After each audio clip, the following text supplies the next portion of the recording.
Okay, so good afternoon, ladies and gentlemen. Can you see and hear correctly? And so we can start this seminar on magnetic energy storage, state-of-the-art application and future perspectives, which is given in the frame of the StoRIES project. My name is Antonio Morandi. I am with the University of Bologna in Italy.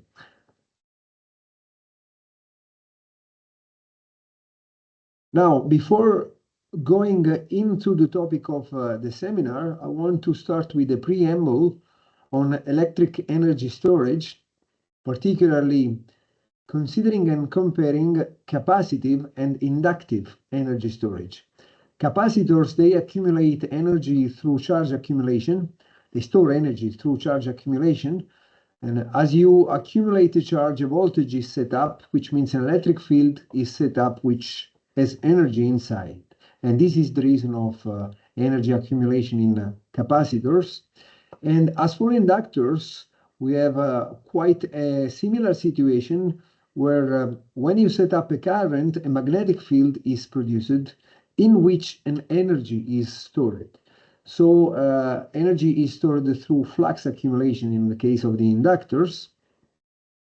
In order to achieve practical capacitive energy storage, which means practical amount of stored energy, we need a high capacitance, we need a high voltage withstanding ability, and we need a negligible resistance.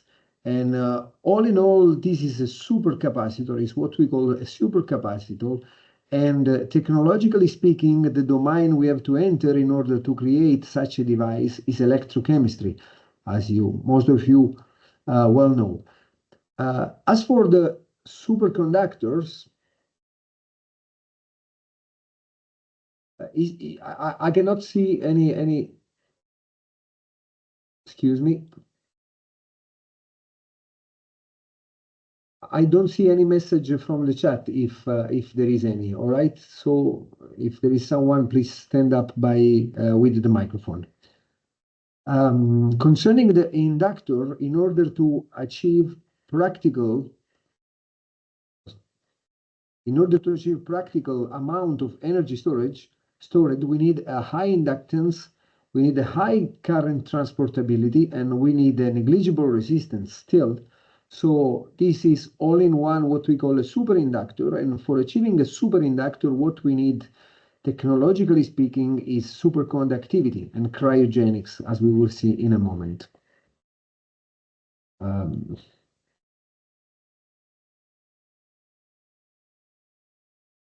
having some trouble in changing the slides. Just give me 1 second, please.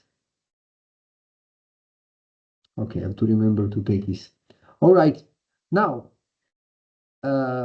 considering capacitive energy storage, by energy conservation, we can understand that the energy that is exchanged with the power grid translates into a change of energy or a change of the stored energy of the capacitor. And this is the relation relating the mathematical relation that relates the power, the time, and the voltage across the capacitor, from which we can obtain this one relation between the voltage of the capacitor and the time in the case that the constant power is exchanged with the power grid, which means that the voltage of the capacitor must change according to this square root law with time. In the case of the superinductor, the considerations are exactly the same. This is the energy balance, and the energy that we have exchanged is at the follows a change of the internal energy. And so this is the same relation, similar to this from the mathematical point of view, from which we obtain this same square root relation of the current of the inductor with time, which means that both capacitor and inductor must change their voltage or current according to this quadratic law, square root law, to say it better, in order to exchange power in time, constant power in time, which means energy with the grid. Finally, the last point that I want to make before going into the topic of this seminar is one difference between capacitive and inductive energy storage, because they are dual one to each other. In particular, during standby for capacitive energy storage, we need the constant voltage, which means that we need a zero current which is extracted from the capacitor, as you can see here. And so the power electronics must create this zero current situation, which is what we call an open circuit. And lossless open circuit operation is easy to achieve by means of conventional power electronics, because all power electronic devices, when they operate in the off state, they behave like a perfect open circuit with no losses. On the other hand, if we want to be in standby with an inductive energy storage, we need the constant current, which means that we need the zero voltage, which practically speaking means that we need the short circuit operation of the magnet. And a lossless short circuit is really difficult to achieve through conventional and established power electronics, because all power electronic devices during conduction, during their own state, they have losses. And this is a big difference between the capacitive and the inductive energy storage. Now, going into the topic of the seminar, which is superconducting magnetic energy storage, here is the outline of the presentation of the seminar, which is split in these parts. We will first speak about the SMES technology. I will first give a brief introduction on superconductors for those who might be not familiar with this topic. After that, I will discuss SMES system and components, and I like to state some to-know message on SMES technology to conclude this part. Then we will discuss the state-of-the-art of SMES technology with an overview and a focus on new generation SMES technology developments. And finally, we will discuss the applications. And here, I would like to start, before speaking about the superconductors, with the history of cryogenic, in particular the helium liquefaction. For those who are not familiar with this term of Greek origins, cryogenic is the science that addresses the production and the effects of very low temperatures. And in cryogenic science, in 1908, the Dutch physicist Kamerlijn Onnes succeeded to liquefy the helium, which was the only gas at that time which was not available in the liquid phase. And the temperature of liquid helium at atmospheric pressure is 4.22 Kelvin, which is minus 268, nearly minus 269 Celsius centigrade. For the first time, so a tank, a reservoir with very low temperature became available for experiments. So for the first time, it was possible to test the behavior of the materials at such a low temperature. And I always say that helium liquefaction has had for superconductivity the same role that the galvanic pile, the voltas pile, has had for electromagnetism, because it is because of the advent of the volta pile that a steady current became available in laboratories, and hence all experiments at the base of electromagnetic theory could be performed, starting from the Ørsted experiment. Now, superconductivity. What is a superconductor? What is superconductivity? Superconductivity is a physical phenomenon of quantum origin that shows at the macroscopic level with two main characteristics that are, first of all, zero electrical resistance. Simply, while going down, this is the original plot of Kamerlijn Onnes, that once having reached liquefaction of helium, started to observe properties of material at low temperature. So he he discovered that while going down with the temperature, the resistance of the mercury he was working on with mercury was going down as well. And this was not at all surprising. But at a certain point, the resistance abruptly disappeared. Here are his words. And he said that the disappearance, and he said that the mercury at 4.2 Kelvin has entered a new state, which owing to its particular electrical properties can be called the state of superconductivity. So this disappearance is impossibility to measure any left resistance in the material. This is not the only one aspect of superconductivity. There is another one which is different from this one, cannot be reconducted to this one, cannot be deduced to this one, and is the property of expulsion of the magnetic field, also called with the Meissner effect. And it was discovered 20 years later than the superconductivity itself. And it consists of the fact that a static magnetic field is expelled by a superconductor, and there is no counterpart. Even in principal experiments, in mental experiments, there is no counterpart of this phenomena that can be justified. So this tells us that the superconductor is not only a perfect conductor, and it is something more. Nevertheless, this one property is not very much important for our applications that are related to the energy sector, because this property only stays up to very low level of magnetic field, up to the so-called lower critical field of the superconductor. So in practice, what we have to remind is that the superconductor is a material with no resistance, provided that the temperature is below the temperature that we call the critical temperature at which the resistance disappears.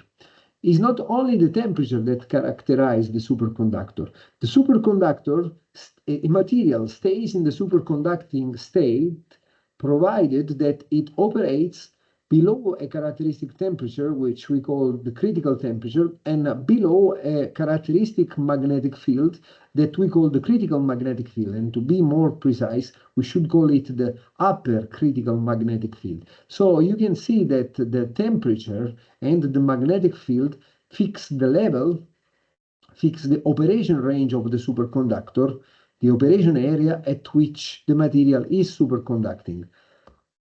For the practical use of superconductor, there is also a current density that cannot be exceeded for their correct use, because after this current density, the material would start to dissipate and superconductivity cannot be used. So basically, this critical current, which depends on the magnetic field and depends on the temperature, set the critical surface of the superconductor. And in order to operate a material in the superconducting state, we have to be sure to be below this critical surface. Another aspect that we have to consider is that due to some intrinsic phenomena, these are related to the fact that the current density is bounded, and so the magnetic field can diffuse within the superconductor, creating an electric field and hence creating dissipation. So this tells us that the superconductor is truly lossless only in DC conditions. In transient conditions, particularly in AC or in more general transient condition, the superconductor is not a lossless material, while it is still a superconductor. Okay, superconductivity is not a rare phenomenon at all. Here you can see in this periodic table all materials in blue that are superconductors. A very large part of the elements, they are in blue, they are superconductor. Here is the mercury, where superconductivity was discovered by Kamerlingh Onnes. In green, you can see other materials that are superconductors, but not in normal pressure condition. They become superconductors only under very high pressure. Here is a table of some low and high temperature superconductor. You can see a big variety of compounds or alloys that are superconductors, and some of them are the superconductor that we employ in practice. The table is very large, and here is the timeline which reports their critical temperature versus the year when they were discovered. So how is this table organized? We see some categories of material: metals, intermetallic compounds, some strange cobrates materials, which are the most used at the moment, superconductors, and some other materials that we call unusual superconductor. So within this table, we can distinguish these so-called low temperature superconductors because their critical temperature do not exceed, let's say, 30 Kelvin degrees.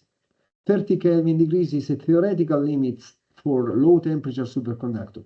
Among these, niobium titanium alloy or niobium 3 compound are widely used as superconductors in accelerator magnets.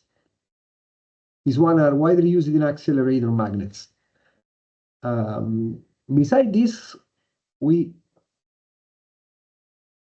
go to a completely new class of superconductor. Oh, by the way, I have to make a step back, saying that you can see these low temperature superconductor were the very first that were discovered, and they are well understood from the theoretical point of view in the sense that there is a quantum theory, the Bardeen-Cooper and Schiffer theory, that explain their behavior and can make prediction about them very well. One of the prediction is that they cannot operate above 30 degrees, Kelvin degrees.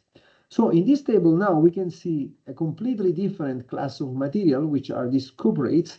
The common feature of this material is these copper-oxygen planes, which are the planes in which the superconduction occurs, which means in which electrons can move without scattering with the lattice, without dissipation, because of the phonon interaction of the lattice of the material. And some of them are based on rare earth compound. This yttrium or gadolinium-based compound, they are called REBCO in the sense of rare earth barium copper oxide. And these are the most widely used superconductor today, and you see their critical temperature is hugely high than this one. And this tells us two things. First of all, from application point of view, this is much more interesting. This operating at this temperature is much more interesting than operating at this temperature. It's much easier to achieve. And second, prediction of the BCS theory do not apply here. So these superconductors do not obey this classical theory of superconductivity. And you can see they were discovered by Bednorz and Müller. They are here in this picture in 1986. And after that, you see the jump of critical temperature, which went above the liquid nitrogen temperature, which is a much more convenient cooling medium than liquid helium that must be used for cooling the low temperature superconductor. One further thing that I want to mention is the magnesium diboride. This, we can call it an intermediate superconductor, and is unusual. Unusual because it is an intermetallic compound and could be explained the superconductivity through the BCS theory. But the critical temperature is beyond the limit of the BCS theory. So it's a kind of unusual material. And I want to point out this because this is also used. So all those that I have highlighted in this table are commonly produced. Mostly this one are commonly produced, MgB2, REBCO superconductors, niobium titanium, and niobium-13. Bismuth-based superconductor, they were produced in past years, but since they are only compatible with silver, their cost is much higher than the others, so they are not produced anymore. Last thing that I want to mention is there is another class of superconductor that are emerging. From the science point of view, they are now developing very fast. And the common feature is the presence of the iron. So they call them the so-called iron-based superconductor. They are progressing very fast. They are still not at the level to be available at the industry level for application, but I expect them to come very soon. Now, this is the theory of the superconductor and the superconducting materials. Now, what is in practice a superconductor? A practical superconductor consists of wires or tapes. And the ingredients that we need for building a good superconductor are a continuous and textured superconducting phase. But this is not the only thing, because we also need the superconductor to operate in combination with a normal conducting metal for stability and protection purposes, and we also need some mechanical reinforcement. So all this ends up with a complex composite material which is needed in practice. And so for achieving all these goals, this is what a superconductor looks like. Here are low temperature superconductor. They are multifilamentary wires that contains filaments of the superconductor. As you can see here, they are obtained through conventional metallurgy, through extrusion and heat treatment, and they contain at the end filament of the superconductor into copper. For what concerns the magnesium diboride, it obeys a similar manufacturing procedure, except for the fact that it is not compatible with copper. During heat treatment, if there is copper around, magnesium and boron, they react in order to form another compound. So we cannot employ copper in this material, and the wire is a bit more complex. Copper can still be used provided that is not in direct contact with the superconductor. Going to high temperature superconductor, this is far more the most difficult superconductor to obtain because due to the strong anisotropic of the microscopic cell, they need to be perfectly aligned, all the grains. So it only behaves as a superconductor at the macroscopic level if it is a single crystal. So all cells of superconductor must be oriented the same way in order not to create a discontinuity of superconductivity.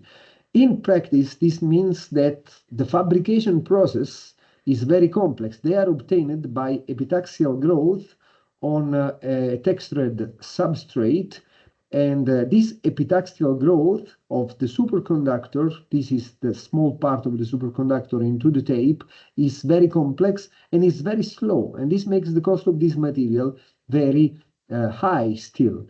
But they show performance which are incredible in terms of magnetic field and in terms of temperature they can work with. And what they look like in practical terms, they are quite thin, very thin, extremely thin tapes that looks like copper or look like more silver if they are stabilized through stainless steel or copper. Yeah. Okay.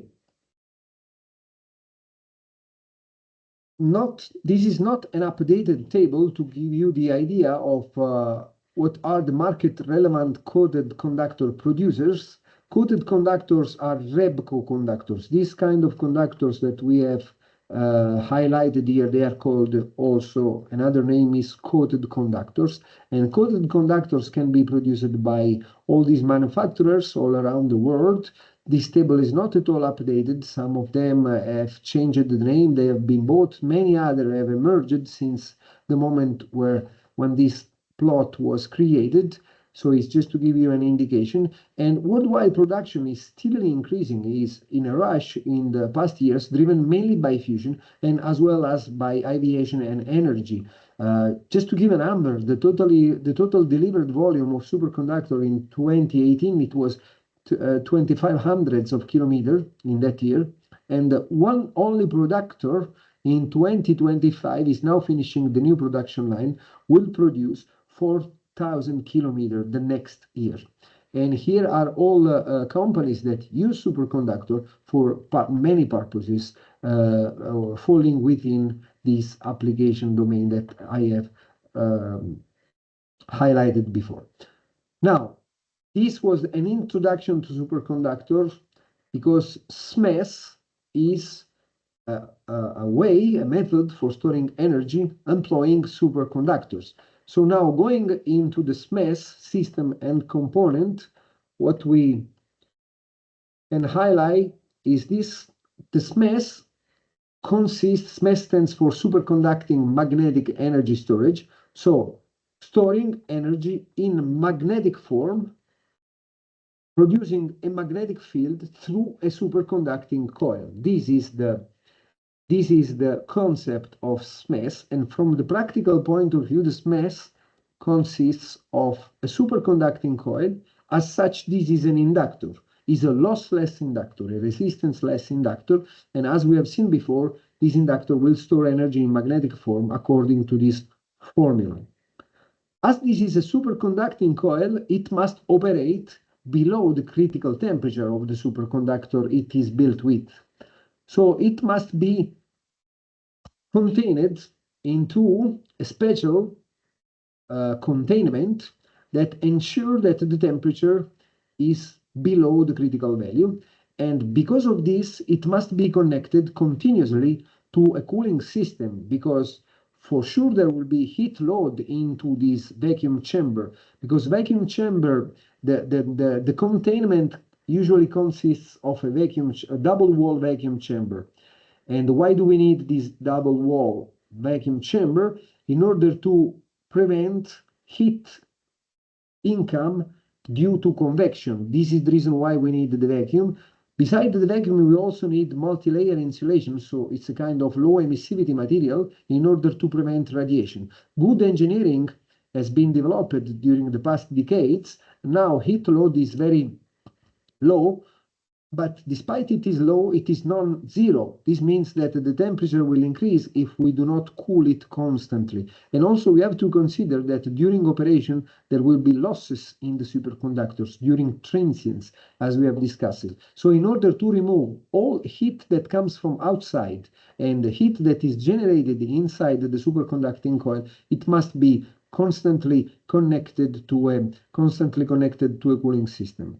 Besides this, we need this superconducting coil to be connected with the external environment at room temperature, so there will be some feed-through of current from the cold area of the superconductor to the warm area of the normal environment where we want to use our storage system. And these are special components that are called current leads that manage the transition, the thermal gradient, while carrying the current. Because the fact is that when a material carries current, it also carries heat inside, which we don't want. So this needs a special manufacturing design and manufacturing process. And in order to use this inductor, of course, this inductor must be connected through some power electronic with the power grid. The power electronic has the role to manage the power exchange with the grid, as we have discussed also before, and also to control and protect the magnet system. So this is what we call a SMES, a superconducting magnetic energy storage, which in a word is a complex and integrated system because it involves many aspects. Concerning the, main characteristics and design aspects of superconducting coil that must be cooled down at cryogenic temperature, a few considerations about this is that basically these high temperature superconductors are very thin tapes. They cannot be bent in the plane of the tape, so they cannot undergo plastic deformation as copper, for example. So we cannot wind helical windings. This is the reason why windings are made of pancakes, kind of pancakes. They call it pancakes coils, like it is the one that is shown in this figure. And this is the unit, the elemental unit for creating a superconducting winding through high temperature superconducting material. Many of these can be arranged in order to form a solenoid coil like this or a torus coil like this.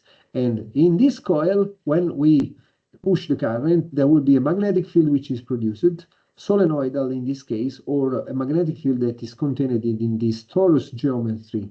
in this case. So there is a magnetic field which is confined into the space of the coil. It's very well confined in the case of the torus, and is quite well confined in the case of the solenoid. Here is some more detail of what is the field distribution that a solenoid or a torus coil creates. And as we can understand, the big advantage of the coil of the torus is much more complex. We can appreciate from the picture too than the solenoid, but the advantage is that there is not at all field outside the torus. The field is strictly confined, which certainly is a good news because of many reasons. Compatibility with the ambient, compatibility with people, and also compatibility with the cryogenic system. For doing a toroidal magnet, we need more tape than we need for a solenoid.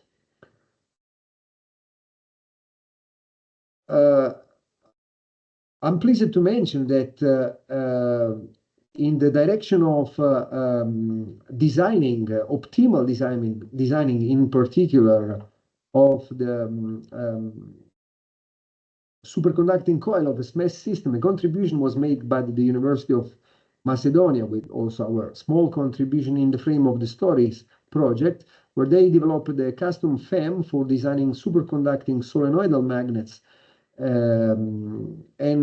This methodology that they have developed addresses the challenge of designing magnets using the true geometry of the HTS material, not spreading the current uniformly across it.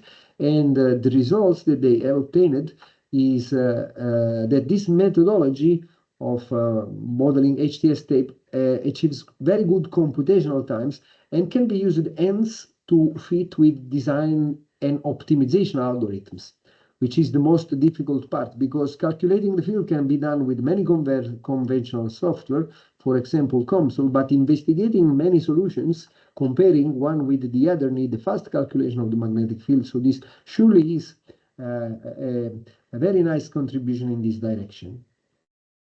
Another aspect to mention when dealing about magnet engineering is the mechanical design. In superconducting coils, there is a stress distribution, and there is hence a strain distribution. There is stress because of many reasons: the pretensioning during the winding of the coil, the thermal contraction, because we start from room temperature and we cool down the superconductor, and then when we push the current into the magnet that is cold, there will be Lorentz force, which will produce a huge current for high field magnets. And all of this translates into strain into the coil. And the strain compromise or reduce the performance, hence it reduces the current transport capacity of the superconductor. This is why the mechanical design of the superconducting coil is one of the most important part, in order to be assured that there is no degradation when the system is put in operation at the nominal current. One other aspect is the cryogenic engineering, which is the electrical insulation. Dry-cooled coils, they can operate at voltage up to 10 kilovolt, but in steady conditions. So many of the magnets that are produced, they are for producing a superconducting magnets, I mean, for many purposes, ranging from high energy physics to fusion. They operate in DC condition. So the voltage is not a big problem, but our magnet, the SMES magnet, it operates in fast transience condition regarding the voltage because of the commutation of the chopper. So this inductor, the superconducting inductor, will continuously see high and zero, high and zero, high and zero voltage with continuous shift from high to zero voltage and vice versa. This means that the voltage is not distributed uniformly along the coil, but obey some kind of relaxation, which means that some of the points of the coil could be more stressed than other in terms of electric strength. And this is why also the electric strength must be carefully designed while designing the superconducting magnet. And the last point that I want to make is that quench protection of the magnet is also an important point. What is a quench? In superconductivity in general, quench is an unwanted appearance of a resistance zone in a large superconducting coil. So imagine we have a big coil and 1 millimeter of it turns normal. It is not anymore superconducting. So the coil will continue pushing the current through there. But as this is a normal zone, DC will dissipate, and the current is so huge, and so the dissipation is so huge that there will be the melting of that normal zone. This means that the magnet is destroyed, is completely lost. For this reason, this situation must be detected, first of all, and second, once it is detected, the magnet must be discharged. This is what we call quench detection and protection. This is a circuit for the discharge of the magnet is on a dump resistor, which is only connected to the magnet for discharging purpose. When we see that there is something wrong, the thing we have to do, we have to discharge the magnet. And while we discharge the magnet, there will be dissipation into that area. If we are fast enough to discharging the magnet, that dissipation cannot produce damage or irreversible damage of our coil. This is what we call quench protection, and this is another design aspect of superconducting magnet. So checking that the maximum temperature in a hot spot during a quench event do not become dangerous. The maximum temperature do not become dangerous. So this is some basic on superconducting magnet designs. Now let me shift on what is the power electronic which is needed for managing a SMES, and what is the operation of this power electronic and hence of the magnet. Here is a complete power electronic system interconnecting a SMES. This is a SMES. Here it appears like just like an inductor. We have seen before that this simple inductor is all this complex system, and all we see here in black is the power electronics that serves for managing the power exchange with the grid. This power electronic we can recognize two sessions. One is an inverter, so it's a DC-AC converter that withdrawn power from this or inject power from this DC bus. There is always an intermediate capacitors which is needed for running this system. So this inverter manages the power exchange from the DC bus and the grid through a transformer and filters. And also we see another part of the converter which is the chopper, and the chopper is the part of the converter which is interfaced with the SMES. With this architecture, which is rather flexible and combined with good control algorithms, we can perform any function with our SMES system. This is quite similar to what we need for capacitors and batteries too. Well, capacitors in particular, maybe batteries can be a bit different. In particular, we can perform power modulation, islanding operation, or active filtering, and this also performs the function of magnet protection. Now, how it works? How do I exchange power with the SMES? Basically, the inverter part, which means this left part of the converter, only relates with the DC bus and withdrawn power from the DC, from the capacitor, basically, from this capacitor. If we don't do nothing, if we withdraw power from this capacitor, this voltage, this capacitor at the end will be discharged. In order to prevent discharge of this capacitor, which will make this voltage to reduce and which will make us to lose the control of the converter, what we do is compensating the current which is going toward the AC grid for providing the power. The current is withdrawn from the DC side of the inverter. This current is on average on one commutation cycle of the converter compensated by the SMES. So the fact is that for providing power, the inverter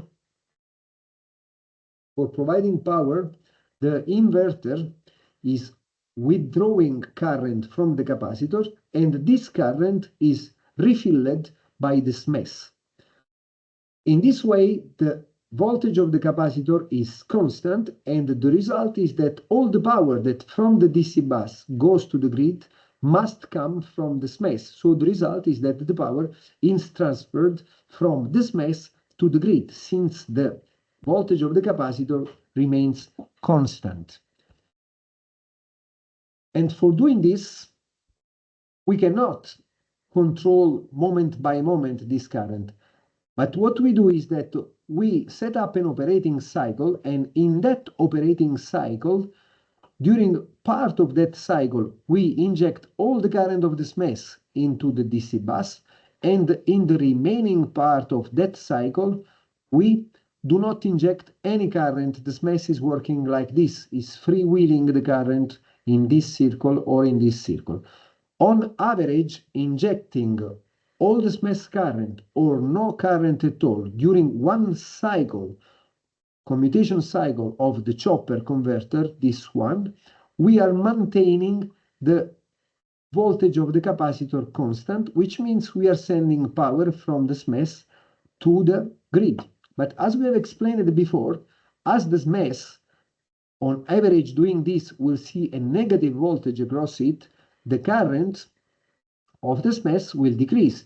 And this could be understood also from energy conservation arguments, because as we are providing power, the internal energy of the magnet, of the coil, of the inductor, and hence the current must decrease.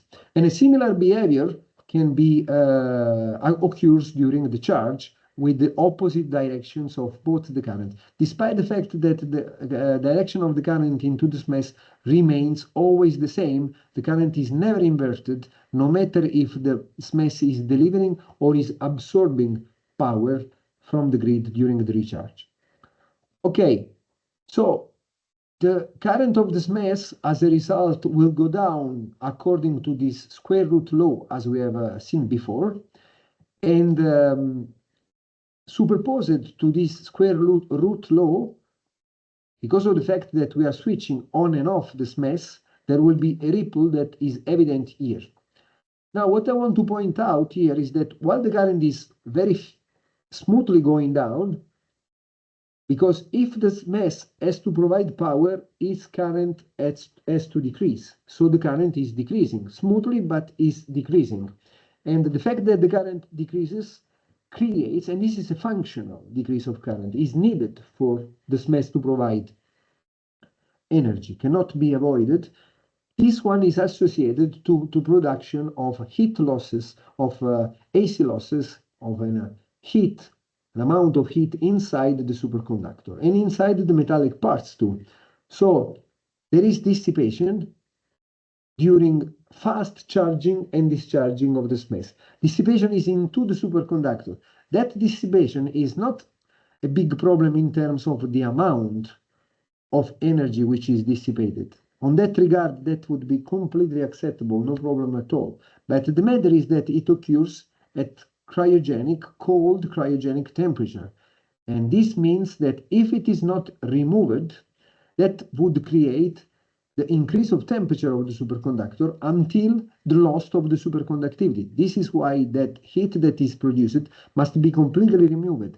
And for it being removed, it must be transferred to the external environment, which is at a higher temperature than the superconductor. This means that there must be a constant power that must be supplied to the cooling system. So cooling requires energy consumption. Yeah, this is basically concerning AC loss. Now, to conclude this part, I want to leave a few messages that are nice to be known about SMES technology, which are, first of all, the typical rating, even of large SMES system, is in the megajoule range at the most. The largest SMES is 10 megajoule, which means it can deliver 10 megawatt for 1 second only. So megajoule, in more common terms that are used in the battery world, corresponds, 1 megajoule is 3.6 megajoule is 1 kilowatt hour, So megajoule are in the order of kilowatt hours of energy, and kilowatt hours can be stored in this 1.2 kilowatt hours can be stored in this prismatic lithium ion cell or battery with 32 centimeters length. And this is the big SMES, which is much taller than I. And so in terms of energy capacity, even of large SMES, it is comparable with that of small battery systems. That's from the point of view of the energy. Let's speak about the power now. This same SMES system can deliver 10 megawatt. And for delivering 10 megawatt, you need 10 times a big battery system. So power capacity of SMES is comparable with that of ultra-large battery systems. In particular, if we go to this next slide, is that this is 1.2 kilowatt per 1 hour. This is 10 megawatt per 1 second only, which is produced by the SMES. This picture is nearly to scale. I visited this installation personally, and I remember that it was taller than I, but I was like this man here. So this is the size. And this container here is a 1 megawatt battery container, which for reaching 10 megawatts must be used 10 times. And but in case we achieve it with the battery, it lasts 1 hour because any of these battery packs is 1 megawatt hour. So the only question to consider when we are deciding if SMES is worth or not is that for how long we need the power. If we need the power for a long time in the order of minutes, hours, of tens or minutes, so there is no room for SMES because SMES can only sustain power for a short time. But if this power is needed for only a short time, then we do not need to use a battery. In that case, SMES could be the ideal solution. The final thing that I want to remark on SMES are standby losses. We have seen that when we want to exchange power, we have to increase or decrease the current of the SMES using the power electronics. If we don't want to exchange power with the external circuit, so we want to stay in standby with our SMES system, we have to create the free circulation of current inside the system. And this free circulation is obtained through the conventional power electronics switches. This is what I was mentioning in the beginning of this talk while comparing SMES with supercapacitors. So there will be certainly a few volts on those of voltage drop on those components, and combined with the fact that the current of SMES can reach up to 1000 amps, there will be a few kilowatts of power dissipation inside this circulation loop. This means that the power of the SMES will be lost in a time which is in the order of hundreds of seconds at the most. So this is the standby behavior in terms of self-discharge behavior of batteries here, flywheel electromagnetic bearings or flywheel mechanical bearings. And all of them, they have quite an appreciable, in particular flywheel, they have quite a fast self-discharge effect because of friction of the bearings. And if we put the SMES into this plot, the SMES would be like this. So the SMES has not at all the capability of maintaining the power inside because the self-discharge behavior is extreme because of the short circuit that we need to create. This means that the SMES is not suitable for is only suitable for continuous operation, For operation where a long standby must be foreseen, then SMES is not at all an option. Okay, and concerning this, some may argue that we could consider a superconducting switch for maintaining the free current circulation of the SMES without losses. And this switch could be thermally activated. This is certainly true, but is not easy. And the response time of this thermally actuated superconducting switch is not at all appropriate for typical response time that we need from this system. So this is not a practical solution, the fact of bypassing the SMES with the superconducting switch during standby, because that would require too much time to create the short circuit and then to remove the short circuit in the moment that we need the power. One of the advantages of the SMES is exactly the fast reacting time. Another thing that I can mention in this context is that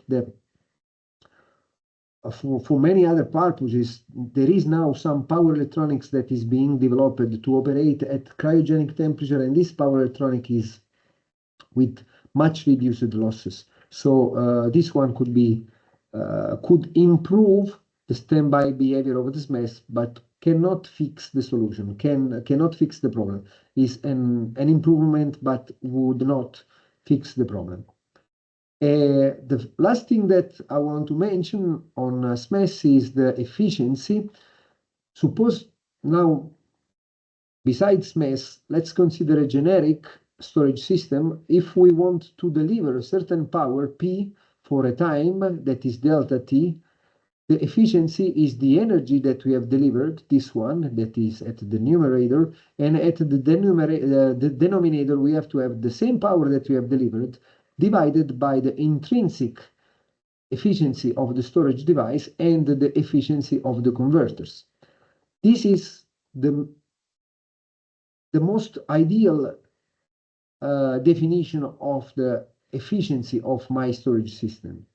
But going a bit more in detail, if there is an auxiliary power that is required for running the system, as in the case of the SMES, this auxiliary power must be run for all over the cycle, the operation cycle, discharge and recharge of the energy system. So, for example, for SMES, we need cooling, and this must be considered in the energy balance. In some of the batteries, or also in most of the batteries, we also need auxiliary power for controlling the temperature in molten salt batteries, or for controlling for the air conditioning in lithium-ion battery, for controlling the temperature for safety reasons. So this one must be included in the definition of the efficiency. And the last thing that must be included specifically for SMES is that during, let's assume a cycle where we have a standby, then we have a power delivery, then we have a standby, then we have a power absorption, and then we have again a standby.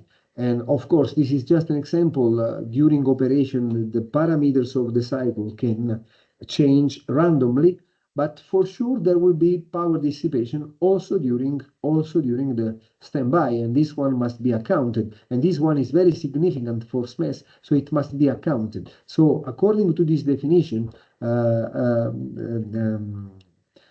SMES will end up with a reduced efficiency. And in order not to compromise too much the efficiency of the SMES, these two terms, the auxiliary power and the standby power, must be negligible with respect to this, which is the exchanged power, which means SMES is well suited if they have exchanged a lot of power, much higher than the inner dissipation, much higher than the cooling power.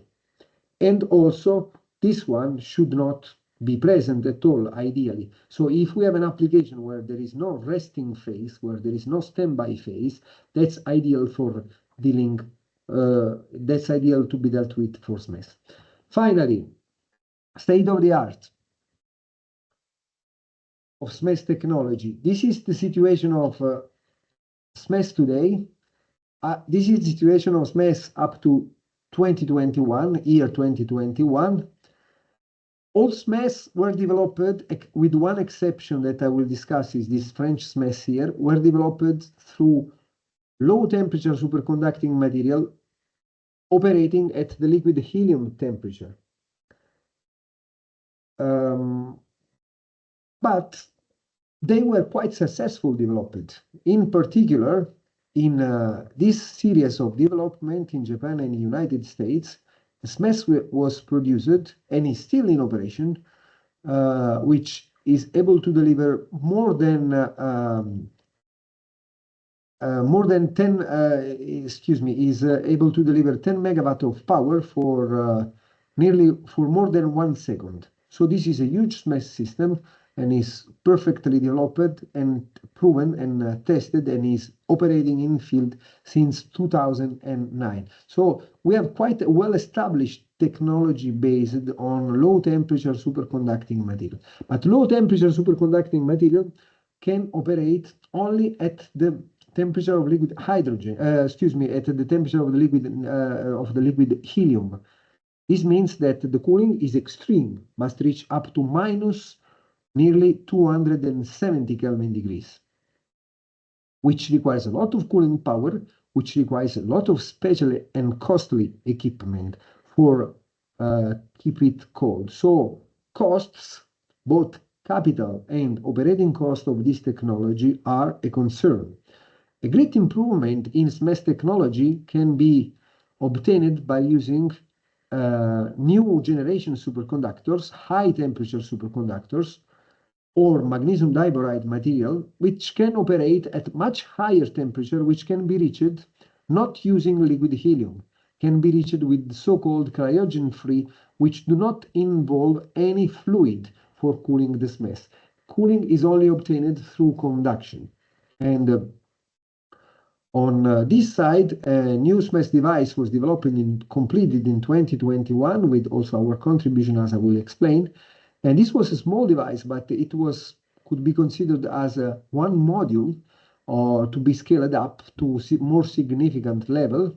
And this opened the way to a new generation of SMES technology, which can be based on magnesium diboride or even better on high temperature superconductors, differently from the previous generation. I have to mention that this SMES here was already an HTS SMES, but it used BISCO materials, those materials that are HTS but are compatible only with silver, chemically compatible only with silver, which means that their cost is extremely high. Okay, a few details on the Kameyama SMES, the biggest SMES machine that is operating worldwide. This is a 10 megawatt machine, can deliver power for 1 second. Here are some other aspects. The magnetic field is 4.4 Tesla, and the few details about the superconducting coil. The overall inductance is 21 Henry, is a huge inductance, and the rated current for operation is 1400 amps. This SMES is operating from 2009 in protecting a semiconducting manufacturing plant in the area of Sharp, in the area of Nagoya, in mid of Japan, and is run by the Chubu Electric Power Company. And this is completely successful, proven, and satisfactory from the technical point of view. The only point is that it is operating by the liquid hydrogen, liquid helium. Here inside you can see the double wall cryostat, and there is this magnet system is inside here. And from the point where this picture was taken, there is a big, the big power electronics that is needed for running all the system. Here is another example. It's just to mention, it's just very similar. It's something that we contributed to in past years. This was when I was a PhD student, was concluded. And just to say that you can see here the low temperature superconducting coil, which is ready to be immersed in the liquid hydrogen through this flange system that is required for preventing heat invasion from outside. And this is a small system. It was a 75 kilowatt for 2 seconds, much smaller, but belonging to the same category. Now, there is a new emerging generation of SMES devices. And when I say new, I mean that they are not using low temperature superconducting materials, but they are using HTS or magnesium diboride instead. And they do not operate at liquid helium temperature, but they operate at a much higher temperature that can be obtained by conduction only, connecting the magnet through conducting elements. Conducting elements are basically copper braids to a cooling machine. And so all the system is static and is with no liquids inside.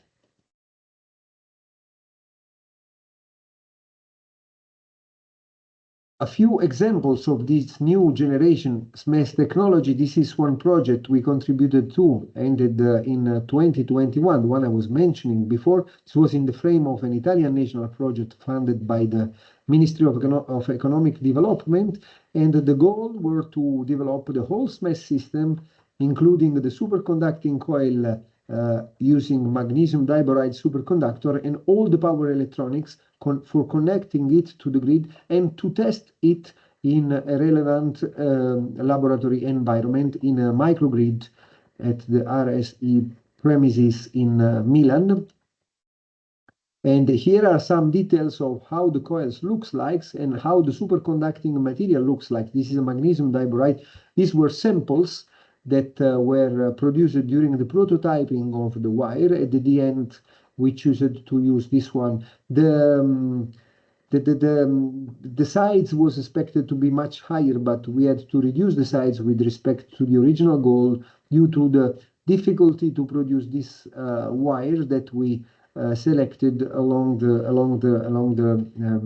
for the whole length that was needed for building the magnet. Here is what I was mentioning. This is low emissivity material that is wrapped around any superconducting part in order to reduce heat load from radiation. And yeah, this is how the magnet looks like. And finally, this is how the systems looks like. This is the detail of the power electronics, where we can see the chopper managing the SMES, the inverter, and this all the auxiliary of the power electronic as it is schematized here. And in this is the assembly of the system, where we see here the power electronics in this area, and we see here the SMES magnet.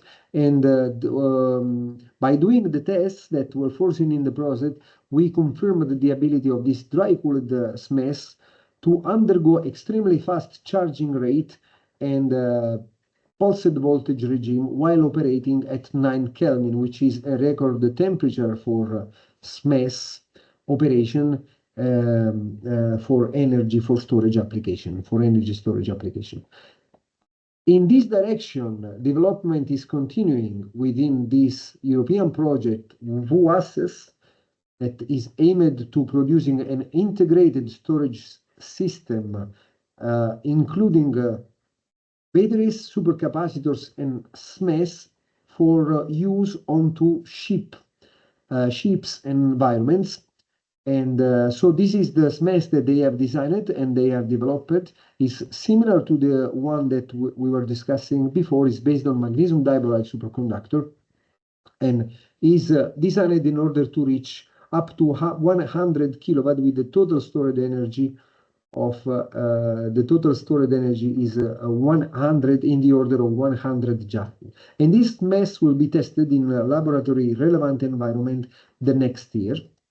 And I'm also pleased to mention that the same SMES development, this time based on HTS, not on MGB2, but on HTS, so high temperature superconducting material is in progress at the University of Macedonia. Here you can see their system. The system is relatively small at this moment and cannot store significant power, but this was already tested and all operation was confirmed in 2023, and now there is some system upgrade in progress.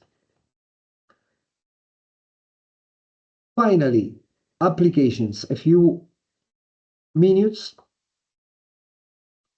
to summarize. Energy capacity of SMES is much smaller compared to batteries. Also, standby losses in power converters do not allow long-term storage, and cooling power must be continuously provided to SMES in order to operate it. So based on this, the question is there room for SMES? So is SMES a viable technology? And if this is the case, for which application? This is what I'm trying to answer with these last slides.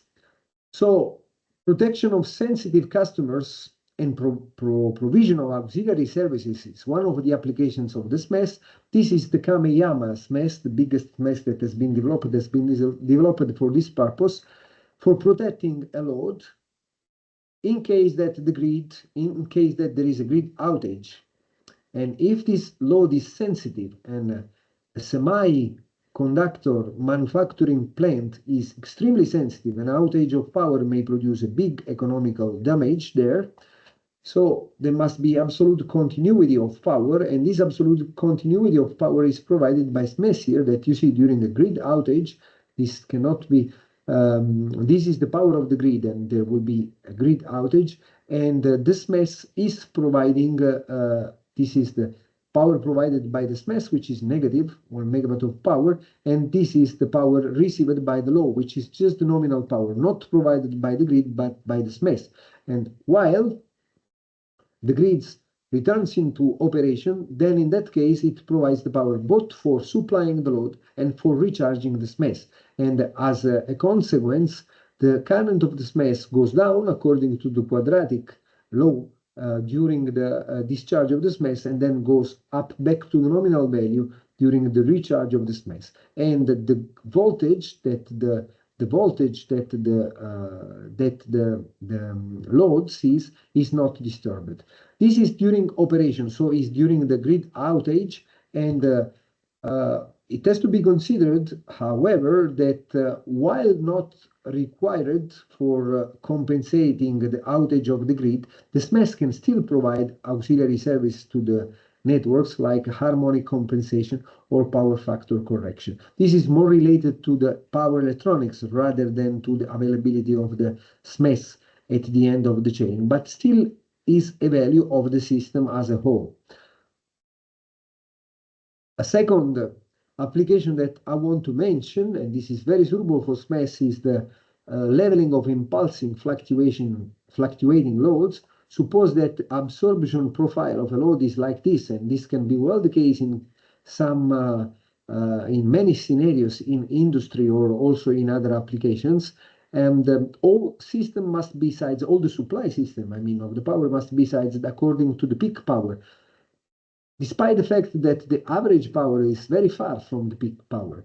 So in this case, a SMES could be designed in order to provide the difference between the peak and the average power, so that the grid only and constantly see the constant power, that is the average power provided to the load.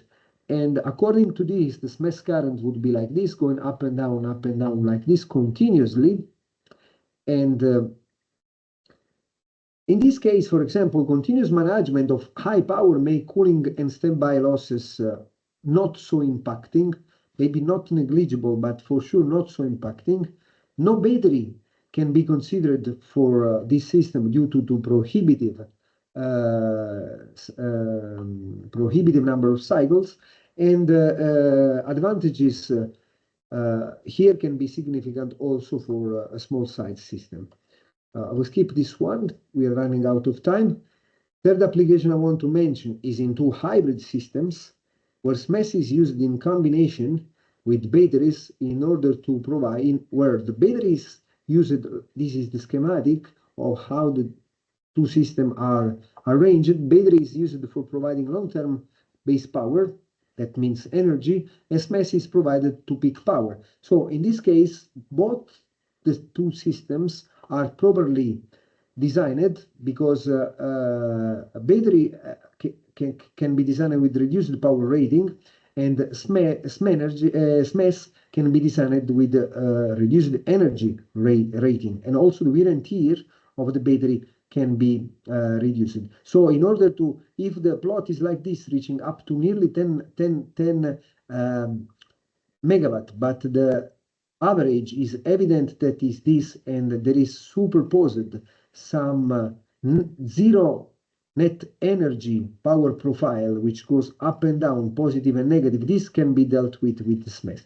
This is just a qualitative case, not a real case, and this is a practical case in this frame, which is developed in the VUASES project I was mentioning before on ships, where the SMES and the supercapacitors too, in that case, is used in order to compensate for power exceeding 600 watt, so that the sizing 600 kilowatts, sorry, so that the sizing in power of the batteries can only be limited to 600s, do not need to reach 900s. And the peak power is provided by SMES or supercapacitor with zero net average, so which means with which is well suited for energy storage. Frequency regulation can be dealt with if very large SMES systems are designed in order to provide large power for a time that for this application must be in the order of a few minutes at least. This is a frequency regulation plant based on flywheel energy storage beacon power, and it is estimated that a toroidal SMES magnet as large as this, and you can see the sides compared, can provide the same amount of power of this flywheel-based energy storage. And very finally,